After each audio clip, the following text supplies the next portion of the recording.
My name is Bonnie, and at 30 years old, the ink was still drying on the closing papers when I stepped out onto the deck of my new home in Nag's Head. The breeze that swept across the dunes carried the sharp, clean scent of salt and seaweed, the kind of air that clung to your hair and whispered of untethered freedom.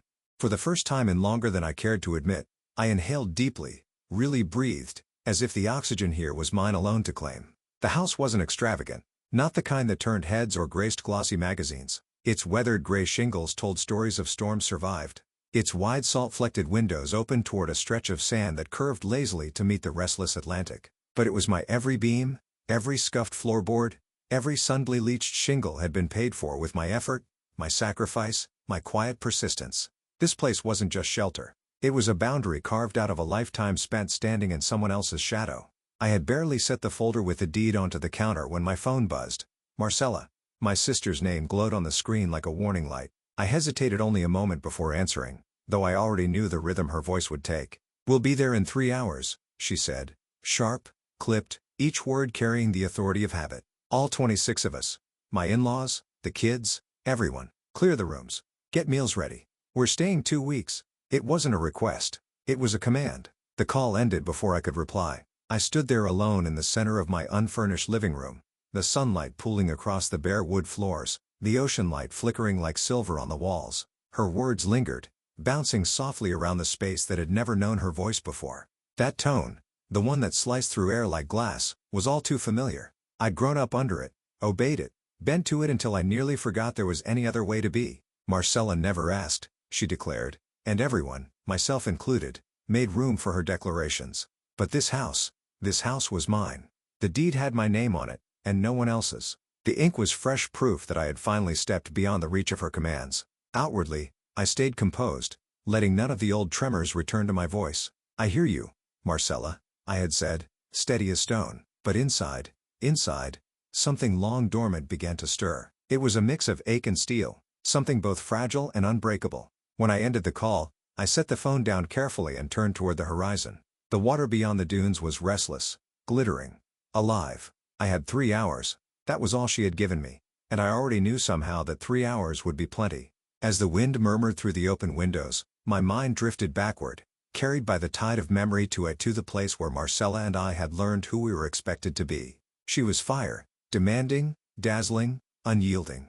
I was Hera's stillness, patient, careful, the peacekeeper who filled the silences her storms left behind. If you've ever been betrayed by the people who were supposed to lift you higher, if you've ever found yourself applauding someone who took what should have been yours, then you'll understand the weight that memory carries. Our parents had encouraged her boldness without meaning to. They called it confidence, charm, leadership. Her tantrums were passion. Her selfishness was spirit. And me, I was the reliable one. The helper, the girl who didn't make trouble. I could still see the birthday table where Marcella demanded the biggest slice of cake and got it while I smiled and took what was left. The school nights when she bragged about her project, teamwork, though I'd done it all, staying up past midnight to make sure it was perfect. By high school, it was routine. Marcella commanded. I complied.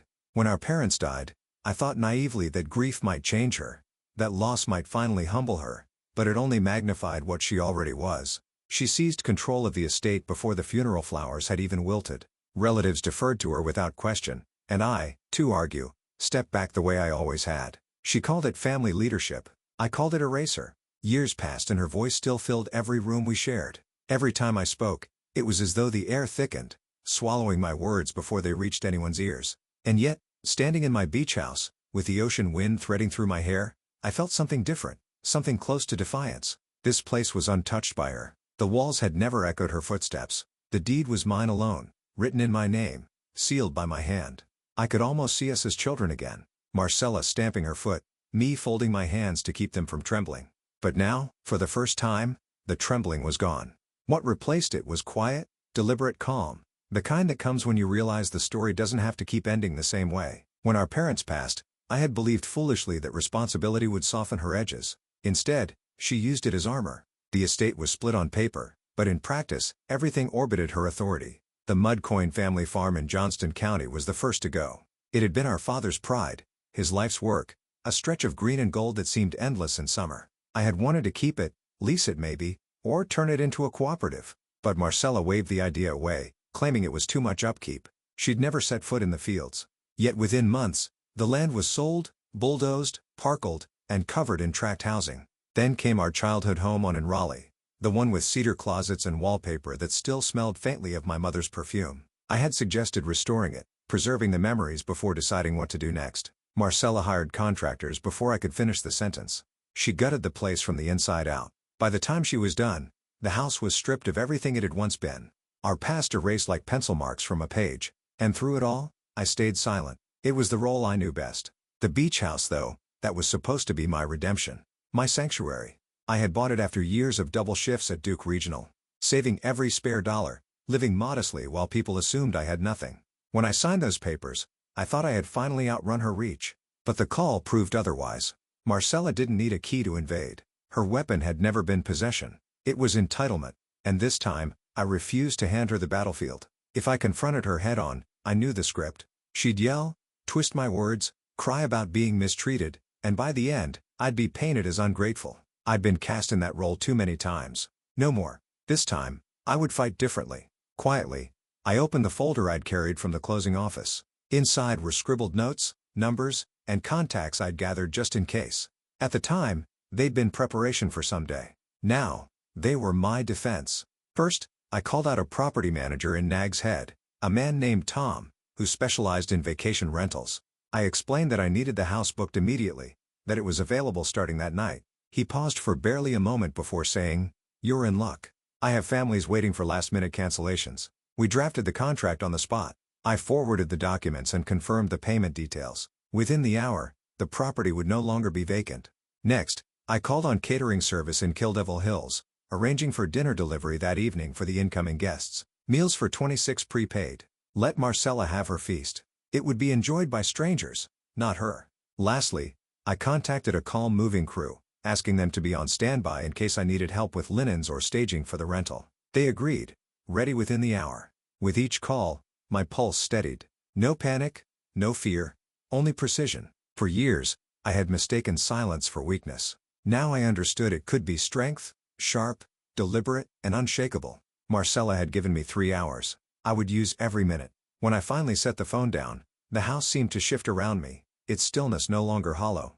The ocean beyond the windows roared, not as a threat, but as a promise, a reminder that freedom often comes quietly on the heels of preparation. For the first time in my life, I wasn't waiting for her storm to pass. I was building something that would withstand it. I walked through each room slowly, my hand trailing along the smooth walls, grounding myself in the reality I'd created. There were no family photos here, no old echoes, no ghosts of obligation, only space, sunlight, and the scent of sea air, a blank canvas, a new beginning. And this time, Amal would decide what story it held. I paused in the largest bedroom, picturing the view Marcella would have claimed for herself, barking orders while everyone else fell in line. The thought no longer filled me with dread. It only sharpened my resolve. The property manager called back within the hour. A family from Virginia Beach had been desperate for Otway rental and would arrive that evening. They had already wired the deposit higher than market rate for the last-minute booking. His tone carried both surprise and respect when I agreed without hesitation. I could hear the clicking of his keyboard as he confirmed the paperwork. The house would be ready, he promised, and he would arrive personally to oversee the handoff. I hung up and walked into the kitchen. The counters gleamed, empty, except for my folder and the stack of papers I had carried from Raleigh. I opened the envelope I had kept hidden for years. Photocopies of withdrawals Marcella had made from the family trust. Transactions written under my name when I was too weary to fight. I remembered the nights I'd come home from Duke Regional after double shifts, smelling of disinfectant and exhaustion while she drained accounts I had helped build. Slid the documents into the fireproof safe I had tucked into a closet. They weren't just records. They were proof that I hadn't imagined the theft, that my silence had a cost. I wasn't ready to them. Not yet, but knowing they were closed by studied me more than the locked door or deed. When I closed the safe and turned the key, I felt the house shift from fragile to fortified. The rooms no longer seemed vulnerable. They felt prepared, and so was I. As the sound of distant tires on the highway reminded me hours were slipping away, the first car rolled into the driveway just as the sun began its slow dip toward the water. Within minutes, more followed. A caravan of minivans and SUVs spilling onto the street until the curb was jammed with unfamiliar license plates, door slammed, voices rose, and children bolted across the sandpath toward the porch as if it already belonged to them. Laughter carried on the wind, too loud for walls that had never held them. Marcella stepped out of the lead car like a commander surveying her conquest. She didn't knock, didn't pause. Instead, she began directing bodies, pointing to the second floor for luggage, waving toward the kitchen for the boxes of groceries they had brought. Her in-laws moved as though rehearsed, hauling coolers and suitcases without so much as a glance in my direction. To them, this house was already theirs for 2 weeks, and I was nothing more than the doorman holding the key. I stood in the entryway, calm, my hands steady at my sides. Years ago, I would have rushed forward to help, to ease the transition, to make myself useful so as not to cause waves. But now I waited, watching as Marcella barked, "Get the children settled upstairs, leave the wine on the counter. Bonnie, where are the spare linens?" Her eyes flicked past me, already calculating which room she would claim for herself. The largest bedroom, of course, the one with the ocean view. It was the same look I had seen on her face as a girl, when she would stamp her foot until our parents gave her the biggest slice, the better toy, the louder praise. "Don't unload," I said finally, my voice even but clear. The words landed like a stone in water. For the first time since they'd arrived, the noise paused. Suitcases hung mid-air. A cooler shifted awkwardly in someone's arms. Marcella turned, disbelief flashing into irritation. "What do you mean? Don't unload. This is the house. We're here." I made her stare without flinching. "Not a night, Marcella." The silence stretched taut as a rope pulled to breaking. And in that stillness, I felt the tide of the evening begin to turn. Marcella's eyes narrowed, her voice slicing through the heavy pause. "What are you talking about? Of course, we're unloading. Everyone's exhausted from the drive." She snapped her fingers at one of the cuisines, urging him toward the staircase. I didn't move. "The house is booked," I said, steady as the tide outside. "Paying guests arrive tonight. You'll need to take your things back to the cars." For a moment no one reacted, as if my words were in a language they couldn't translate.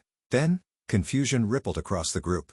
A few of the in-laws shifted uncomfortably, glancing at one another, the weight of their coolers suddenly awkward in their arms. One cousin muttered almost under his breath, "We didn't know."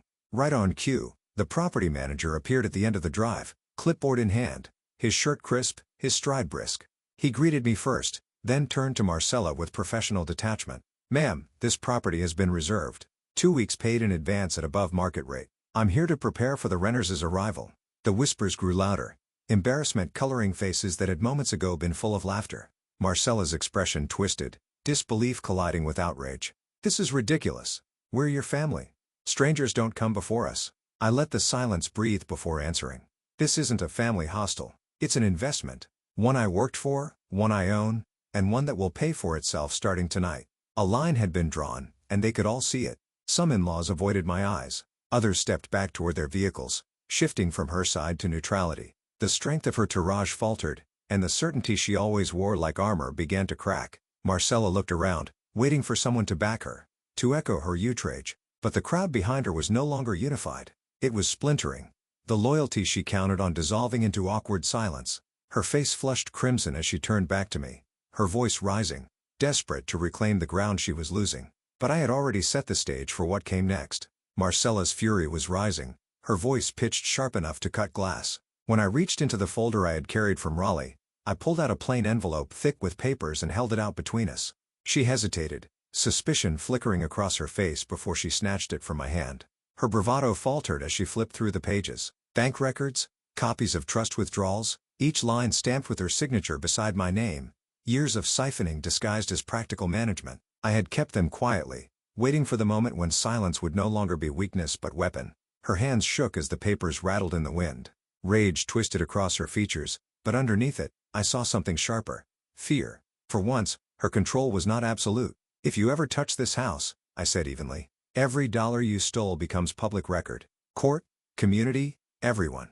I won't stay silent again." A hush fell over the driveway. One of her in-laws, a man I barely recognized, shifted uncomfortably before taking 2 children by the hand, guiding them back toward the car. His eyes met mine briefly, full of apology that wasn't his to give. The sound of a car door closing punctured the tension, reminding everyone this wasn't a family gathering. It was a reckoning. Marcella's voice cracked when she tried to rally, the confident edge slipping. "You wouldn't dare," she hissed. But it lacked the force it once carried. Her audience was thinning, her power unraveling in the daylight. I stood firm, letting her see the calm in me. She could not shake. She clutched the envelope, desperate and cornered, her fury no longer landing the way it used to. The silence around us wasn't mine alone anymore. It belonged to everyone watching her stumble. And as more relatives edged back toward their cars, I knew the collapse was only beginning. Engines turned over one by one as the caravan began to unravel. Doors slammed. Muffled voices carried across the street, and I caught fragments of whispers, remarks about Marcella's arrogance, her habit of taking too much for granted. The crowd that had arrived with such noise and certainty, now scattered in quiet retreat, each step away chipping at the authority she had worn like armor. Marcella stood rooted in the driveway, clutching the envelope as if it might vanish if she let go. Her voice rose in jagged bursts, calling after her in-laws, insisting they stay, trying to gather them back under her command. But they kept moving, eyes down, unwilling to return to her side. The children were buckled into cars, coolers shoved hastily into trunks, and one by one, the vehicles pulled away from the house she had thought was hers to claim. As the last of the caravan disappeared, the caterers arrived. Vans unloading trays of food meant for guests who would appreciate them. Movers carried in fresh linens, their step sure and practiced, resetting the house, not for family, but for paying tenants. The transition was seamless, as if Marcella's invasion had been nothing more than a brief disturbance in the tide. She screamed then, a raw sound that cracked in the open air. Rage, humiliation, disbelief, all of it spilling into the afternoon light with no one left to catch it. Her power had evaporated, her audience gone, leaving her exposed in a way I had never seen. As I had nothing, I didn't need to. My silence held more weight than her shouting ever could. I had drawn feline, and this time it held. When I closed the door, the house seemed to exhale with me, already turning toward the quiet I had earned.